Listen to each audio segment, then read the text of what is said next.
All right. So, what's up, everybody? It's Nasty Nate, and I've got Lady Tazz. Is that how you say it? Okay, Yes. here today. Um, this is our first interview that I've done. I want to continue to do this and kind of just like open up the stunt riding community, shed light on people, getting to know people off the bike. I think is really important. What I feel like helps bring us together is getting a sense of community and how we connect, and I feel like how we build more empathy for people is finding out that we're more alike than we are different. And so this was just kind of like on a whim, so we're just going to go with it. So I kind of just want you to introduce yourself, tell us where you're from, how long you've been riding, this, that, and the other. Where can we find you on Instagram and all the things? All right. I'm Lady Tazz underscore 2121. I'm from Houston, Texas. I'm 23 years old. I've been riding over a little over a year now, and I ride a '02 Honda F4i. Dope. Okay. Dang, you're young. 23? Yeah. Oh, wow, dude, you're about to be killing it. Okay. Um, so talk to me a little bit about like how did you start riding? Like what inspired you to start stunt riding?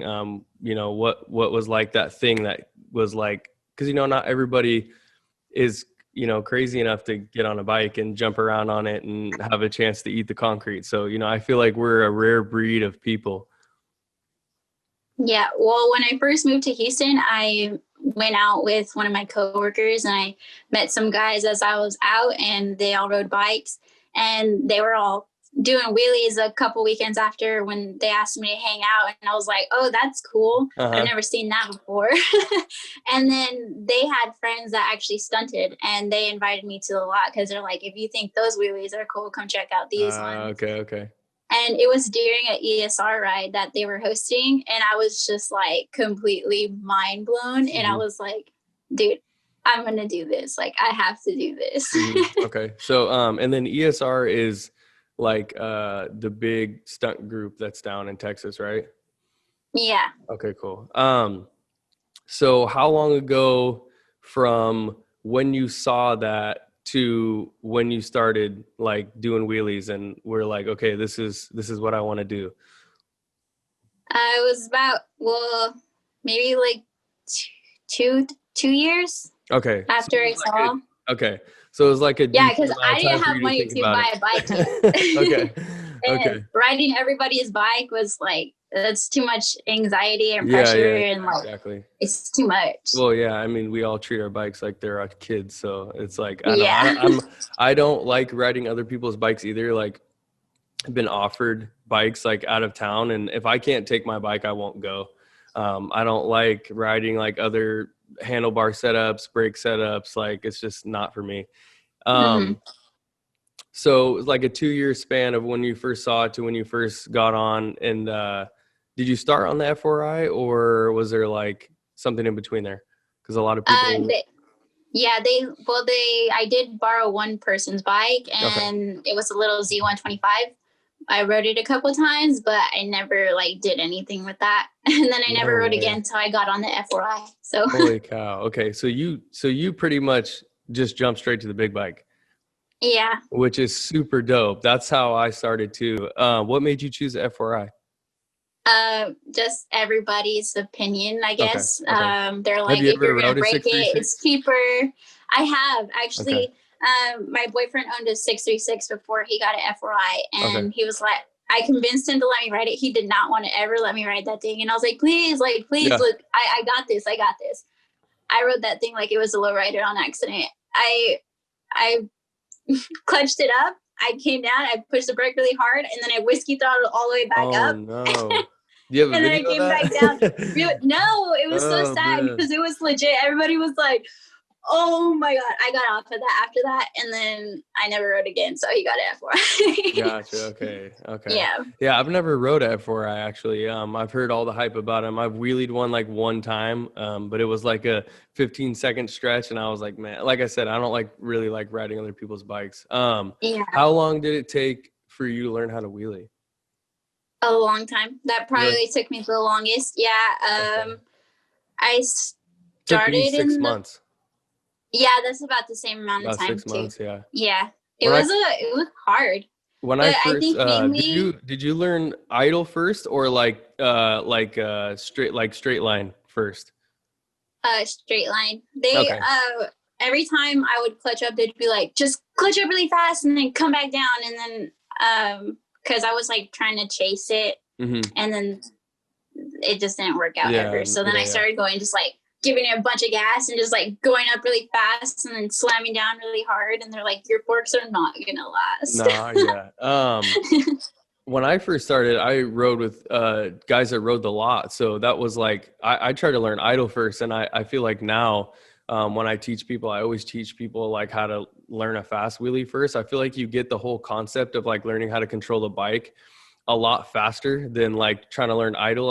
I don't know. I feel like that's what took me so long is I worked on idle for like, Trying to get idle. shoot, like 3 or 4 months. Cause I feel like when you first start, you kind of just do and whatever the people around you are doing, you know? So I mean, you live in an Yeah. area where there's a lot of streets. And so that makes sense that you'd be working on straight line, but, Well, I never did streets. oh I no. always Okay. only ever did lot. Hmm. And at first, I was starting in first gear, and then they were like, go to second gear because it's probably easier. Way I easier. hated it. Yeah. I Really? hated it. I didn't Weird. like it at all. So I dropped back down to first gear, and then, like you said, that's what took me forever because I was going too fast, and Hmm. and then finally I just hit idle one day, and I just kept it there. But No. I think what was holding me back when I was learning is that I was learning on my boyfriend's bike at the Hmm. time.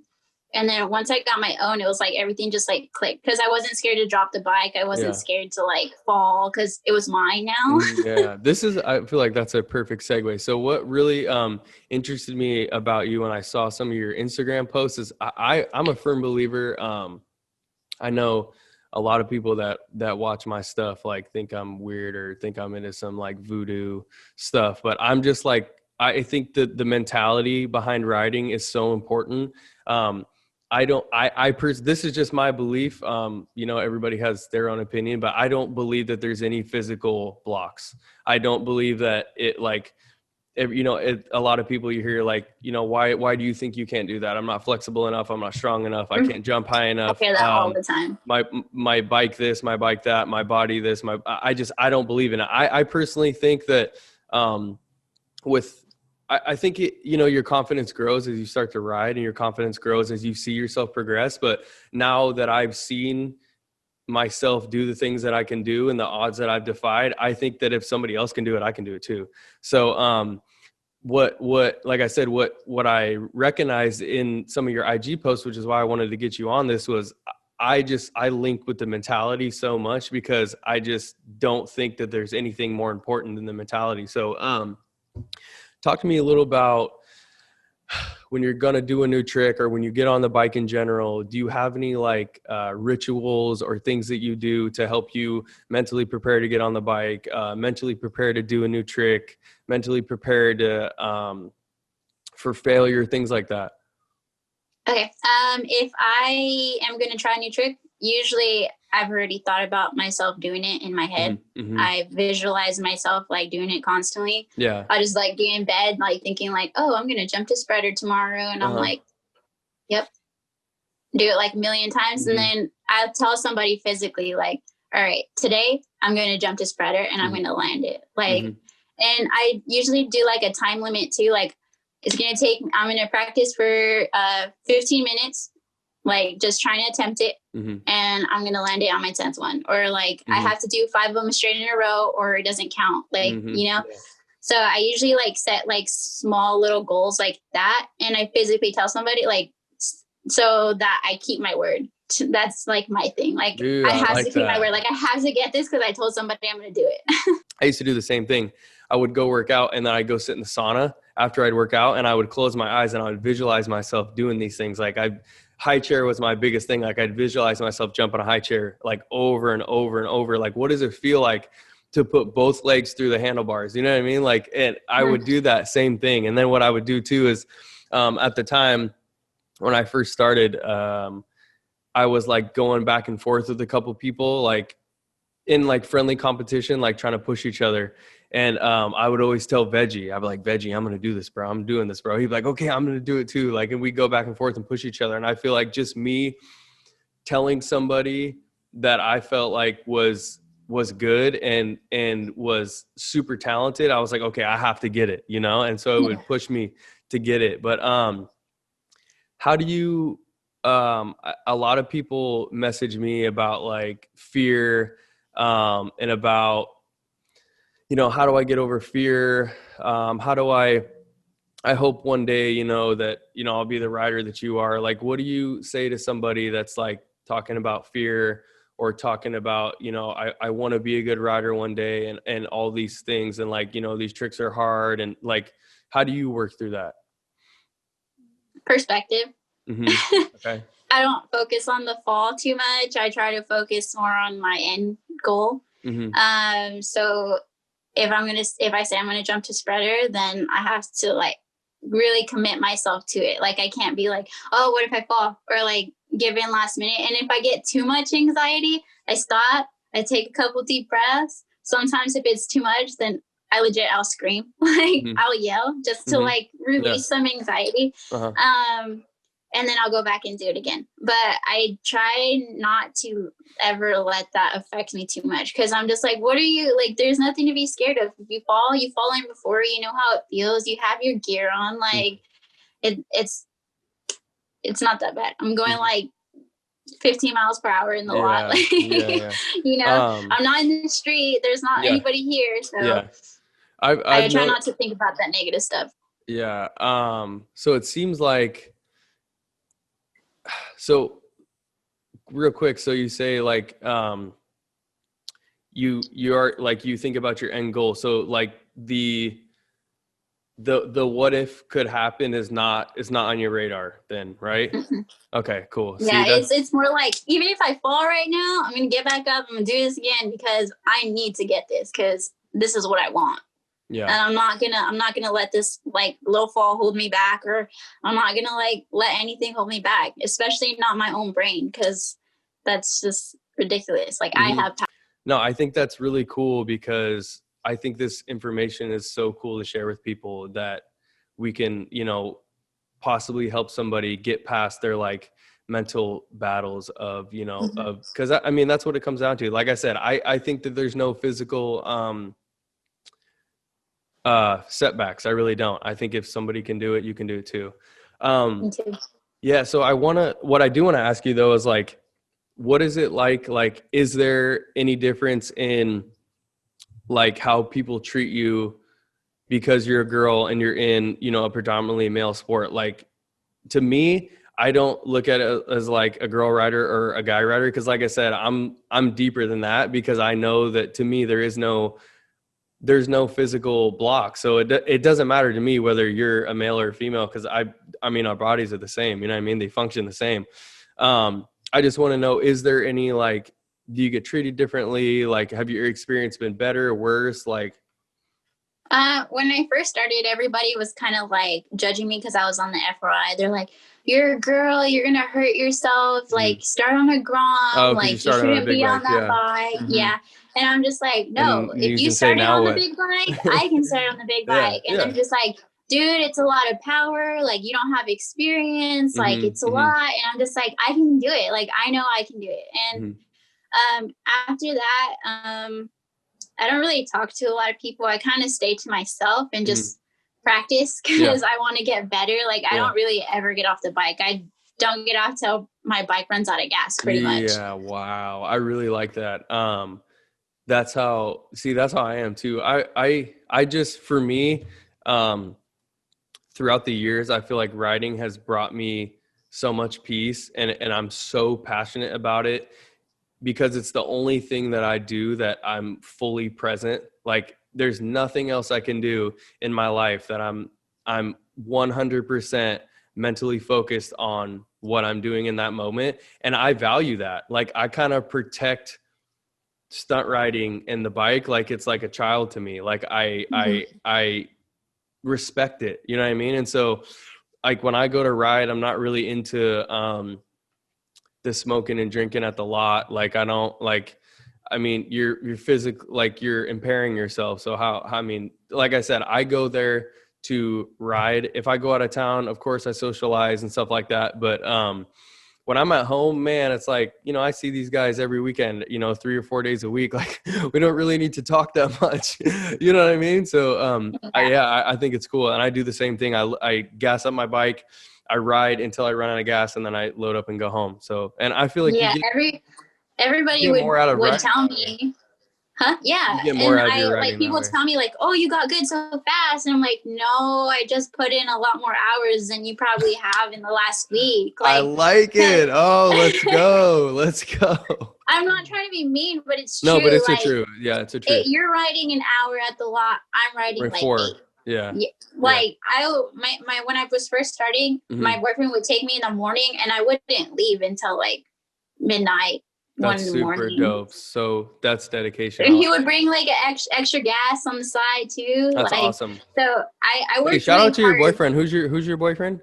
Aladdin stunts. Okay, cool. Hey, shout out to Aladdin Stunts for doing Yeah, that. no, Hey, that's super he's dope, man. legit. That's very supportive. Yeah, Um, very, very supportive. yeah, that's how man, I used to, when I first started, I would do the same thing. I used to work overnight sometimes, and I would ride my bike to work, and I would get off at 5 a.m. and I would go to the lot from 5:30 until 8 when the people that worked at the warehouses would start working at 8. So I would go from 5:30 to 8, and I would ride in the morning, and then man, I would ride late at night. Same thing. It's crazy. But I feel like that's what it takes. I mean, you know, It does.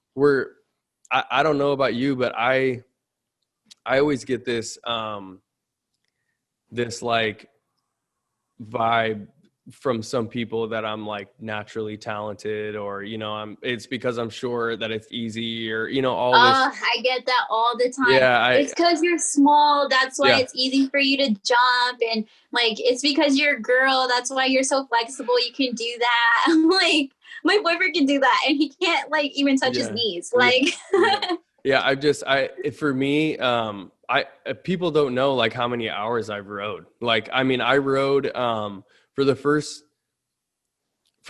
2 years or so, I rode in Portland with all the local guys that would like ride lots and circles and all that. And then I started riding in Seattle, and they rode a lot of streets up there. It's like a 2.5 hour drive.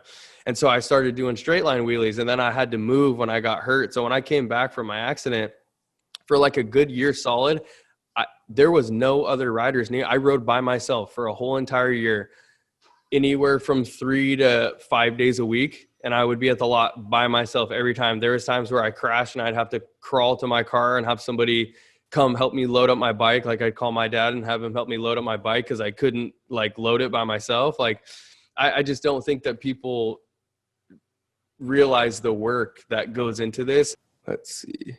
Oh, turn your video on. There we go. yeah, your screen went black. I was Okay. like, oh, what happened? All right. So, and to see how fast you progress, I mean, you've been riding for a year, right? Yes.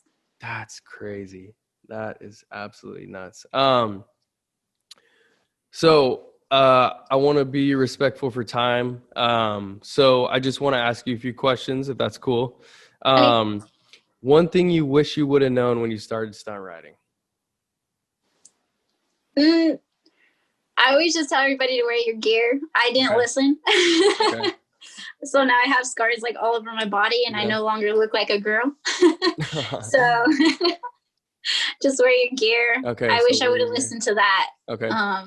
What about like what's one thing that either like surprised you or you knew you felt like was going to happen, like with the riding scene, like with like mingling and like communicating with other riders? Like, you know, what's one thing that, you know, when you got in it, you were like, oh, this is going to be this way, and it wasn't, or, you know, I expected this?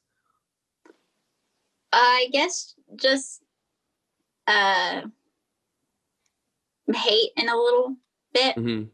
Yeah. I knew that was going to happen. I expected that just because that's happened to me my whole life, just because I work too hard. Mm-hmm. And it's always people making fun of me because I work too hard, or they get mad at me because I progress fast. But Yeah. I really didn't. I just put in a lot of time. Yeah.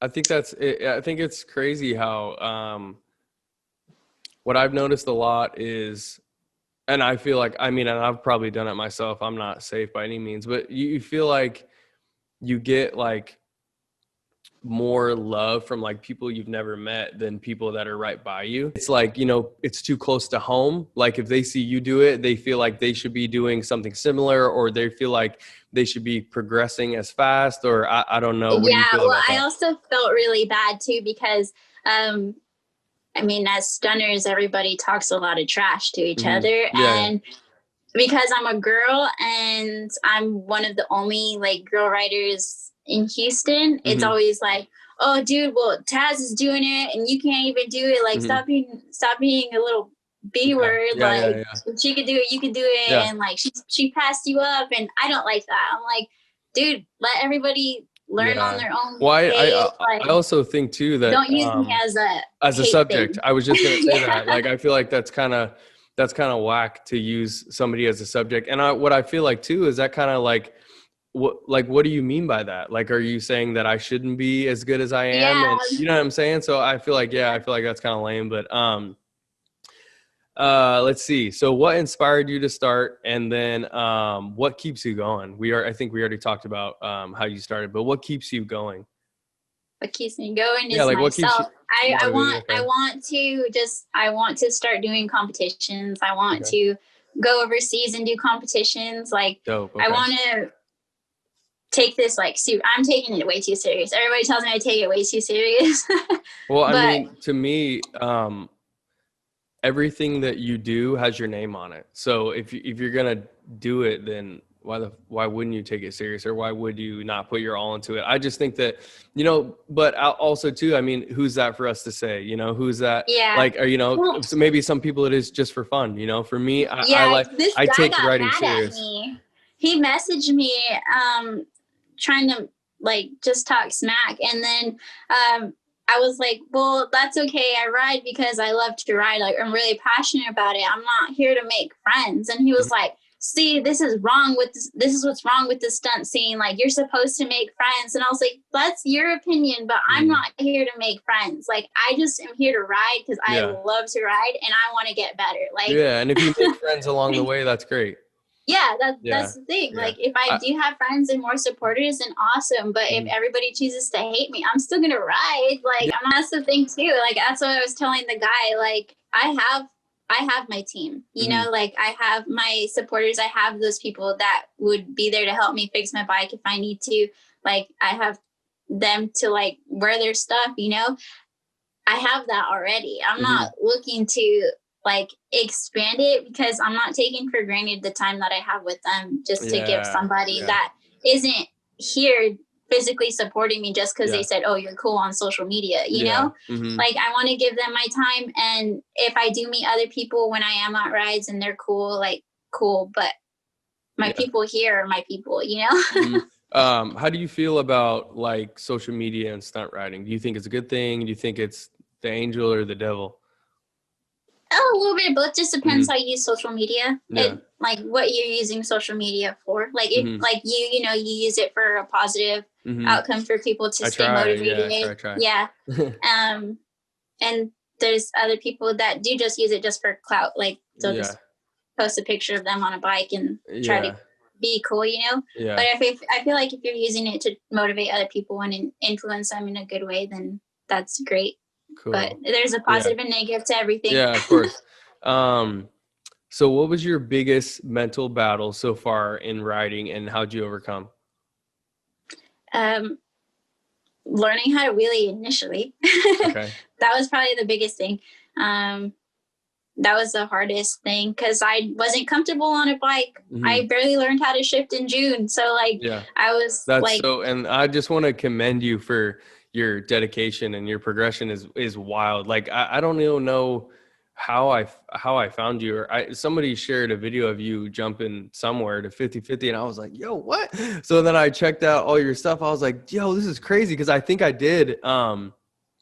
I don't know. That's always been what I like. Like, I think what some of these guys do in lots is like absolutely nuts, but I've always liked straight line. I don't know why. So anybody that like jumps around doing straight line, like that's my style. Like, I don't know if you were around when when Bam was still on the F4I, but like, you know, he was going nuts, and I was like, that's the style that I love. So when I saw you jumping to 50-50, I was like, whoa. And I was scrolling through all your stuff and you were jumping and hopping and whatever. I was like, this is crazy. But in such a short amount of time, I mean, that the progression that you've made in the time that you have in like that year, I mean, that to me, you know, granted I had broken bones and an accident and this, that, and the other, but that was like a 4-year span for me. So that's crazy how fast you progress. It's so cool. Thank you. So what changed with, like, you know, that was your biggest mental battle, was learning how to wheelie. So, you know, how did it turn into, you know, like what changed in the mindset? My body just started getting used to being uncomfortable. Yeah. It just started being used to getting uncomfortable. It was like, you're going to keep doing this to my body? You're going to keep doing this to my mind? Like, okay, we're going to do this then. Cool. And then it just clicked. I like it. So we talked about future goals. So you want to do competitions, things like that. Do you have any sponsors? Like, you know, what does that look like for you? Is that something that you're interested in? Because I know some people like sponsors, some people don't. You know, some people say that it takes away from, like, if you're just doing this for fun, 100% sponsors will take away from not your freedom. I don't want to say that, but it does add a little bit of like a job aspect to something that if you just do it for fun, that can be kind of a downer, because, you know, you have like your expectations that you have to, you know, like say you have to wear a specific thing, or you have to post a specific amount of times, or, you know, whatever that may be. So how do you feel about, you know, are you looking for sponsors? Is that something you do? Are you actively seeking, you know, who supports you right now? I love sponsors. Okay. I've always worked in customer service and marketing, so it doesn't bother me to like promote anything. I don't really like to say I have sponsors, because I mean they don't pay me. The people companies I am affiliated with is Cox Stunt Parts. He supports me a lot. Cool, Matthew, awesome, like a lot. He's always there for me. Streets Love Us, Voss Helmets, Tanks with my tanks. I got One Finger. Okay. And Clutch. And then Reckless Starlings. Cool. Okay, cool. So I want to take it the last question. I'm sorry, I forgot Homegrown Industries for my titanium. Oh yeah, for the titanium. For Rob Stunts. Okay. So I kind of want to take the last question, and then we'll wrap it up here. I want to kind of take it to like an off the bike thing. Like I said, I think building this community is, of course, done with us riding with each other, but also too like finding out who we are off the bike. So how do you want to be remembered on the bike and off the bike? And is it the same or is it different? It's the same pretty much, just as a like bubbly, positive person who's always motivating everybody. I'm like a little cheerleader. Okay. So a lot of energy. Yeah, a lot of energy. Okay, so you'd say it was the same on the bike and off the bike too? Like if if I'm off the bike, everybody's like, you're so nice and you're so sweet, and well, you're always helping everybody. And then when I'm on the bike, I try to like hold myself so that other people can like see like, oh, that's hard work and motivation and like dedication. You know, she really wants that, and I have to work like that if I want something. So there almost is like a little bit of different mentality then, right? Or do you attack everything the same way? Like I feel like for me, I kind of have like I get in like a whole different mode. I feel like I'm kind of goofy, like when I'm off the bike and joking around, but I feel like when I get on it, like I have to be serious. Like I have to be locked in. I got to be in the zone. I have to be present. Like I don't listen to music when I ride. I like to be able to hear my bike. But I feel like it almost is like there's two different entities there. You know what I mean? Like two different things going on. I guess like I'm pretty serious in general, but I'm more like happy. Like I'm smiling even though I'm serious. But on the bike, I'm more, I guess, aggressive and more determined and more like thinking about myself more than I'm thinking about everybody else. I like it. Okay. Yeah. So I got one more for you. What are you passionate about off the bike, like in your regular life? Helping people. Helping people. Okay. Yeah. So what's that look like? Being a counselor to everybody's problems. Okay. I try to put that on social media. Like, if you need somebody to talk to, like, you guys can talk to me. Like, if you're having a bad day, like, go ahead and message me and I'll help you out. And if that's how I help people, that's how I help people. What makes you so passionate about that? Because I've been down before. Okay. You've been down before? Yeah. And I don't want to see other people get stuck in that position, because it's easy to get stuck there. But if you have somebody to help you along the way, it's easier for you to get back out. Okay. And I don't want people to feel like they're alone. Like, what do you mean, like alone? Like if they don't have, like, if they don't have an ear? Yeah, like they don't have anybody that's listening to them or trying to understand them, because really people just want somebody to listen to you and not judge you. So 100%, I'm always, because we're always consistently judging ourselves. So like if we go to ask somebody for, I feel like that's the reason a lot of people don't ask for advice or even vent their issues, because they feel like they're going to be judged, and they're already judging themselves so much that, I mean, what's the point of you judging me too? Yeah, that's why I always tell everybody, if they make mean comments on my profile, I'm like, dude, I already probably said something like 10 times worse 100 times a day than you have to me. So like what you said did not offend me in any way. That's funny. Yeah, I block people. I don't even reply. I'm at that point. I used to like do that, and now I just tell my boyfriend that, because I'm just like, look at this guy said, like, it matters. That's funny. Okay, cool. Well, hey, I really enjoyed this. I like I said, I'm going to keep doing these. I hope that you and I can, like, a little bit further down the road, maybe do another one. We can see, like, talk about your progression again and how far you come. What are your future plans? And I appreciate you sitting down with me. I appreciate you having me. It was fun. All right. See ya.